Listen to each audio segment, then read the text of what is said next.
Hello everyone, I welcome you all to today's session. इस छोटे से वीडियो में हम जानने की कोशिश करेंगे कि शाइन-डालगार्नो सीक्वेंस क्या होता है, अनट्रांसलेटेड रीजन यानी कि UTR and ribosome binding site, ये तीनों क्या है। मैं हूं शैल, आपकी educator CSI net life science category में। आपको पता होगा कि अनअकैडमी पे 1 जुलाई से प्राइजेस हाइक होने वाले हैं, बढ़ने वाले हैं। आप कोई भी सब्सक्रिप्शन लीजिए, प्लस या आइकॉनिक, दोनों के जो प्राइस लिस्ट अभी आप देखेंगे वो चेंज हो जाएंगे 1 जुलाई से। ये है आइकॉनिक का प्राइस लिस्ट, ये है प्लस का प्राइस लिस्ट। तो अगर आप चाहते हैं सब्सक्रिप्शन लेना तो यही बेस्ट टाइम है, क्योंकि आपको इन्हीं प्राइजेस में मिल जाएंगे अभी लेने से। 1 जुलाई से चेंज हो जाएंगे। Okay, let's proceed. Shine Dalgarno sequence is a special sequence also called as RBS, ribosome binding site, which is found in mRNA of prokaryotes. ठीक है, तो ये प्रोकैरियोट्स में रहता है कि यहाँ पे mRNA में उसका स्पेशल सीक्वेंस है ये, जिसको कहा जाता है RBS या राइबोसोम बाइंडिंग साइट। तो जो RBS है वही शाइन-डालगार्नो सीक्वेंस है। इसका नाम पड़ा है दो साइंटिस्ट की वजह से, जॉन शाइन एंड लिन डालगार्नो, जिन्होंने इसे आइडेंटिफाई किया था by comparing the sequences of multiple mRNAs। मतलब बहुत सारे mRNAs को इन्होंने कंपेयर किया था, बहुत सारे प्रोकैरियोट्स से mRNA लाया था, मतलब बाहर निकाल के उनको सेल से, उसे फिर कंपेयर करके आइडेंटिफाई किया था, इसलिए इसका नाम जॉन शाइन एंड लिन डालगार्नो है। अब this is a part of UTR। What is UTR? Let's see. So UTR is the untranslated region found in mRNAs। तो फाउंड इन mRNAs में एक रीजन है जिसको बोलते हैं 5' UTR, और ये जो शाइन-डालगार्नो सीक्वेंस या RBS है वो इसी का ही पार्ट है। अब ये UTR क्या है? 5' UTR एंड 3' UTR, मतलब एक रीजन 5' एंड में भी होता है, एक रीजन 3' एंड में भी होता है, जिसे हम UTR कहते हैं, जो कि प्रोटीन में नहीं आता है। This is not translated into protein, so it is called as untranslated region. आप देख सकते हैं यहाँ पे ये एक प्रोकैरियोटिक mRNA है। प्रोकैरियोटिक mRNAs आर पॉलीसिस्टोनिक, मतलब एक mRNA से एक से ज्यादा प्रोटीन बन सकता है। देखिए यहाँ पे एक ही mRNA है, प्रोटीन A, प्रोटीन B, दो प्रोटीन बन रहे हैं, लेकिन यहाँ पे एक ही mRNA से यूकैरियोट के केस में एक से ज्यादा प्रोटीन बन रहे हैं, इसलिए यूकैरियोटिक mRNA को कहा जाता है मोनोसिस्टोनिक, और प्रोकैरियोटिक mRNA को कहा जाता है पॉलीसिस्टोनिक। ऐसा क्यों होता है? ऑफ कोर्स क्योंकि प्रोकैरियोट्स में लिमिटेड अमाउंट ऑफ जीन है, यूकैरियोट में तो बहुत सारे जीन्स है, बहुत लंबा क्रोमोसोम, DNA वगैरह। इस वजह से प्रोकैरियोट्स में लिमिटेड अमाउंट ऑफ जीन्स है, उन्हें बहुत सारे प्रोटीन बनाने होते हैं जिनकी उसको जरूरत है, इसलिए वो एक ही mRNA से एक ही टाइम में एक से ज्यादा प्रोटीन ट्रांसलेट कर पाते हैं। आपको पता होगा 1 codon is a set of 3 nucleotides.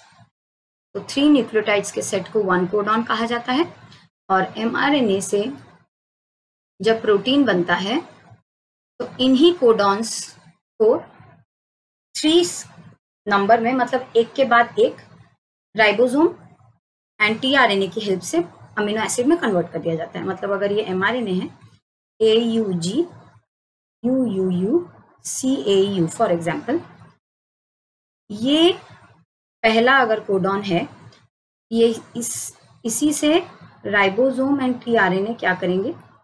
They will help to convert this sequence of mRNA into protein into amino acid. AUG अगर यहाँ है तो पहला अमीनो एसिड आएगा मिथ्योनिन। अब यहाँ पे UUU है तो नेक्स्ट आएगा फिनाइल एलानाइन। अब CAU है तो इस तरह से नेक्स्ट कुछ और एक अमीनो एसिड आएगा। इस तरह से अमीनो एसिड्स को tRNA एक एक करके लाते हैं, और राइबोसोम एक बार में 3 न्यूक्लियोटाइड को रीड करता है और मैसेज भेजता है। 3 न्यूक्लियोटाइड को रीड करके मैसेज भेजता है tRNA को, और tRNA उसी हिसाब से अमीनो एसिड्स को लेके आता है, और फिर अमीनो एसिड्स को पेप्टाइड बॉन्ड के द्वारा जोड़ के एक प्रोटीन बनाया जाता है। तो कोडॉन का मतलब आपको समझ में आ गया। कोडॉन्स 2 तरह के होते हैं।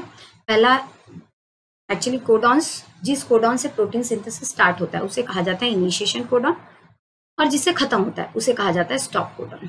इनिशिएशन कोडॉन हमेशा प्रोकैरियोट हो या यूकैरियोट इज AUG, मतलब पहला अमीनो एसिड मिथ्योनिन होता है, and the stop codon in both cases prokaryote and eukaryote can be UAG, UAA and UGA। तो ये तीन में से कोई भी एक कोडॉन अगर मिल गया राइबोसोम को तो वहां पे टीआरएनए को कोई मैसेज नहीं जाता है, क्योंकि इनसे कोई अमीनो एसिड है ही नहीं, इनके लिए कोई अमीनो एसिड नहीं है और प्रोटीन सिंथेसिस वहीं रुक जाता है। तो देखिए यहाँ पे ये वाले रीजन से प्रोटीन सिंथेसिस स्टार्ट होगा AUG से, ठीक है। ये वाले रीजन में पूरा प्रोटीन सिंथेसिस होगा, इनकी वजह से, इसकी वजह से बंद हो जाएगा, इससे एक प्रोटीन बनेगा। फिर देखिए बीच में और एक रीजन है जिसको कहा जा रहा है इंटरसिस्टोनिक रीजन, इसमें भी RBS है या शाइन-डालगार्नो सीक्वेंस है, यहाँ पे भी होता है शाइन-डालगार्नो सीक्वेंस। फिर AUG इनिशिएशन कोडॉन, फिर इससे प्रोटीन बनता है, फिर इससे स्टॉप हो जाता है। इस तरह से 2 से ज्यादा भी प्रोटीन्स के सीक्वेंसेस रहते हैं एक mRNA में, प्रोकैरियोट के केस में। और इनिशिएशन कोडॉन के ऊपर जो रीजन है उसे कहा जाता है 5 प्राइम UTR, और जो स्टॉप कोडॉन के नीचे जो सीक्वेंस है उसे कहा जाता है 3 प्राइम UTR। तो इस रीजन को कहा जाता है अपस्ट्रीम, ठीक है, और इसे कहा जाता है डाउनस्ट्रीम। मतलब जो हमारा रेफरेंस पॉइंट है उसके ऊपर बात करने के लिए हम अपस्ट्रीम वर्ड यूज करते हैं, नहीं तो उसके नीचे बात करने से डाउनस्ट्रीम वर्ड यूज करते हैं। यहाँ पे हमारा रेफरेंस पॉइंट है इनिशिएशन कोडॉन AUG। तो देखिए जो शाइन-डालगार्नो सीक्वेंस या RBS है that is a part of 5 prime UTR। अब आपको क्लियर हो गया होगा तीनों वर्ड्स का मीनिंग। शाइन-डालगार्नो सीक्वेंस या RBS is a part of 5 prime UTR। वही सेम यहाँ पे देखिए AUG के ऊपर है, तो ये भी तो UTR ही हुआ ना, जिसे हमने बस इंटरसिस्टोनिक नाम दे दिया गया है, बीच में है इसलिए। और सिस्टोन का मीनिंग होता है the portion of mRNA that is translated into protein. Okay, तो ये देखिए ये एक सिस्टोन है ना। फिर देखिए AUG से लेके फिर यहाँ तक एक सिस्टोन है, ये इंटरसिस्टोनिक रीजन है, तो इसलिए प्रोकैरियोट को कहा जाता है पॉलीसिस्टोनिक एंड यूकैरियोट को कहा जाता है मोनोसिस्टोनिक। वही देखिए यूकैरियोट में 5 प्राइम UTR AUG, इससे प्रोटीन बनेगा, फिर स्टॉप कोडॉन, फिर 3 prime UTR।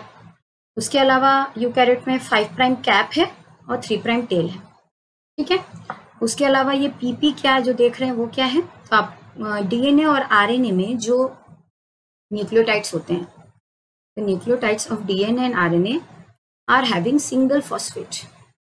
Okay, there are 3 types of nucleotides. Nucleotides having single phosphate, 2 phosphates and 3 phosphates. तो हमारे DNA में जो न्यूक्लियोटाइड होता है that is a sugar, a base and a phosphate.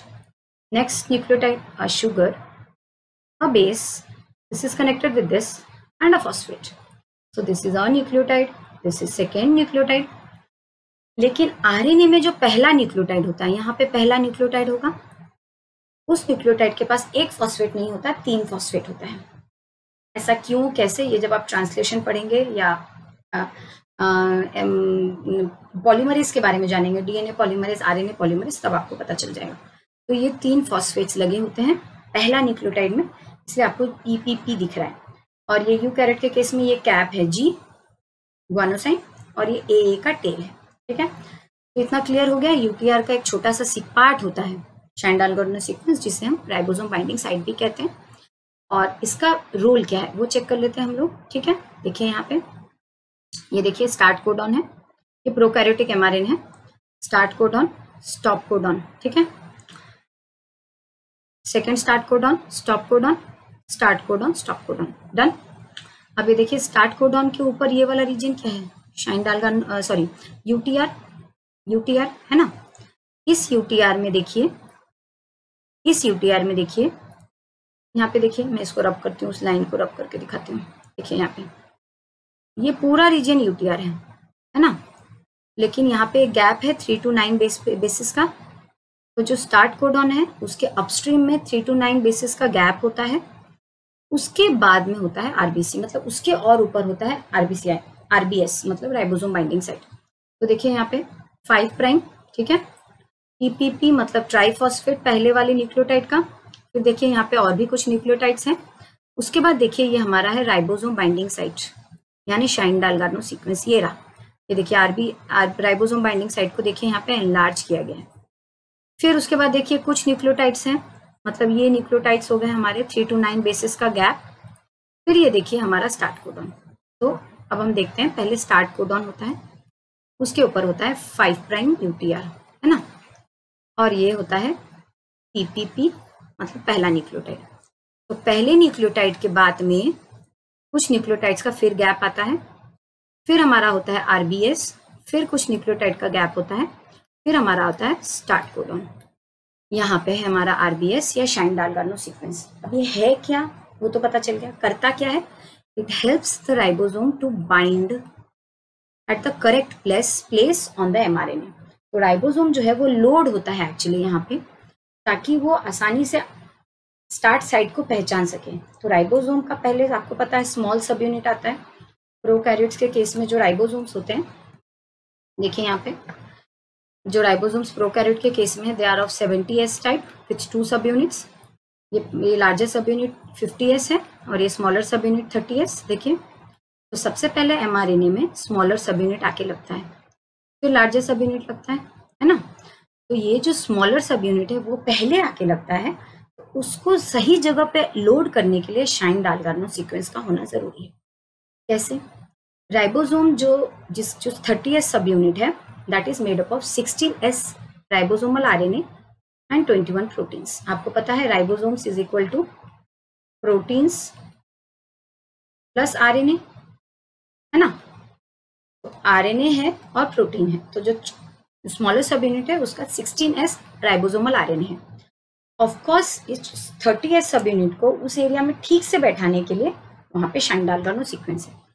तो यहाँ पे देखिए, चेक कीजिए आप, इसका एग्जैक्ट आपको रोल पता चलेगा।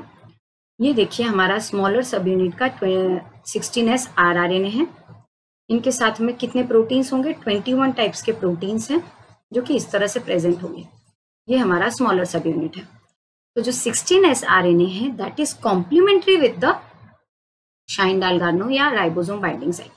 इसकी वजह से वो आके वहां पे बाइंड कर पाते हैं। देखिए यहाँ पे ये राइबोसोम बाइंडिंग साइट है, सो कॉम्प्लीमेंट्री रीजन है ना, एग्जैक्ट यहाँ पे देखिए GGAGG is the शाइन-डालगानो sequence या ribosome binding site, and CCUCC is the complementary sequence of 16S RNA which is complementary to the शाइन-डालगानो sequence, because of which it can attach directly with that region and 30S सब unit जैसे correct position में आ गया 50S आ जाता है and उन दोनों का ठीक से वहां पे लोड हो पाते हैं, ताकि राइबोसोम रहे। फिर ये हमारा एमआरएनए है, फिर क्या होगा, वो स्टार्ट सीक्वेंस यानी कि AUG के पास जा सके। ठीक है, अच्छा अब AUG तो स्टार्ट सीक्वेंस है, बीच में भी तो AUG होगा। कोई जरूरी नहीं है ना कि प्रोटीन में स्टार्टिंग में ही AUG हो और बीच में कभी AUG ना आए। तो स्टार्टिंग के AUG में और बीच के AUG में डिफरेंस ही यही होता है, जो स्टार्ट का AUG है that is near to Shine Dalgarno sequence और बीच का नहीं होता है। ठीक है, तो ये है हमारा शाइन-डालगानो सीक्वेंस जो कि आरबीएस कहलाता है, which is a small part of 5 prime UTR found in prokaryotic mRNA. अब यूकैरियोट में फिर क्या होता है इसकी जगह पे वो देख लेते हैं। जो यूकैरियोटिक एमआरएनए होता है उसमें शाइन-डालगानो सीक्वेंस की जगह पे होता है कोजैक सीक्वेंस। ठीक है, कोजैक सीक्वेंस। अब ये क्या है देख लेते हैं एक बार। कोजैक सीक्वेंस जो है ये है सीक्वेंस, कोजैक सीक्वेंस यूकैरियोट में उसकी जगह पे होता है और इसका स्मॉल, इसमें इसका पार्ट होता है AUG। जिस तरह से शाइन-डालगानो सीक्वेंस और फिर गैप और फिर AUG होता है प्रोकैरियोट में, लेकिन यहाँ पे कोजैक सीक्वेंस का पार्ट ही होता है हमारा AUG। डन।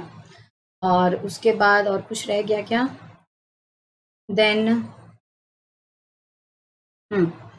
अच्छा ये भी बात है कि जो हमारा शाइन-डालगानो सीक्वेंस है दैट इज, देखिए द आरबीएस या Shine Dalgarno sequence base pairs with this RNA, मतलब 16S RNA, thereby aligning the ribosome with the beginning of the ORF।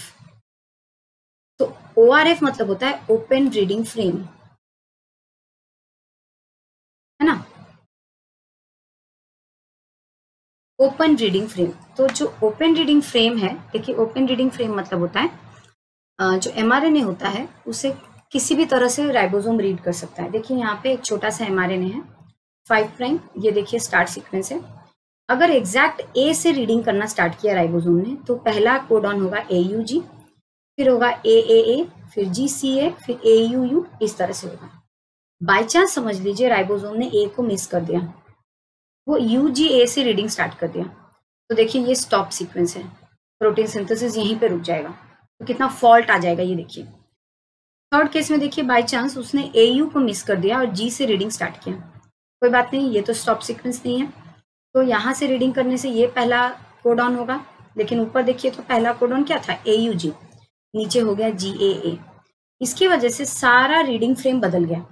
पहले जैसे हम पढ़ रहे थे जैसे कि I am A superstar, for example एक हमारा सेंटेंस है, इसका रीडिंग फ्रेम है, अगर आई से स्टार्ट करेंगे तो वो होगा आई एम अ सुपरस्टार। अगर बाय चांस मैंने आई और एम मिस कर दिया तो क्या हो जाएगा ए सुपरस्टार, उसकी मीनिंग बदल जाएगी, वही यहाँ पे हो रहा है। AUG जो है वो हमारा स्टार्टिंग कोडॉन है, अगर उसे मिस कर दिया बाय चांस राइबोसोम ने तो देखिए कितनी प्रॉब्लम्स आ जाएंगी। एक्चुअली में ऐसा प्रोटीन बनना चाहिए था, सेकेंड केस में स्टार्टिंग में ही रुक गया, और थर्ड केस में देखिए कैसा प्रोटीन बना। ये सब वन कोड सीक्वेंस यानी वन कोड फॉर्मूला है एमिनो एसिड्स का, तो ये देखिए कितना प्रॉब्लम आ गया अगर रीडिंग फ्रेम बदल गया तो। लेकिन शाइन डालगार्नो सीक्वेंस होने की वजह से रीडिंग फ्रेम यानी ओपन रीडिंग फ्रेम नहीं बदलता है, और एग्जैक्ट जहां से स्टार्ट होना है वहीं से स्टार्ट होता है। तो आज के लिए इतना ही, हमने जाना शाइन डालगार्नो सीक्वेंस क्या है, RBS क्या है, UTR क्या है। Thank you for watching. अगर कोई डाउट हो तो आप कमेंट बॉक्स में लिख सकते हैं। इस चैनल को सब्सक्राइब कीजिए, वीडियो को लाइक कीजिए, अपने फ्रेंड्स को शेयर कीजिए। कोई भी डाउट हो तो आप मुझे कमेंट सेक्शन में पूछ सकते हैं। Thank you for watching.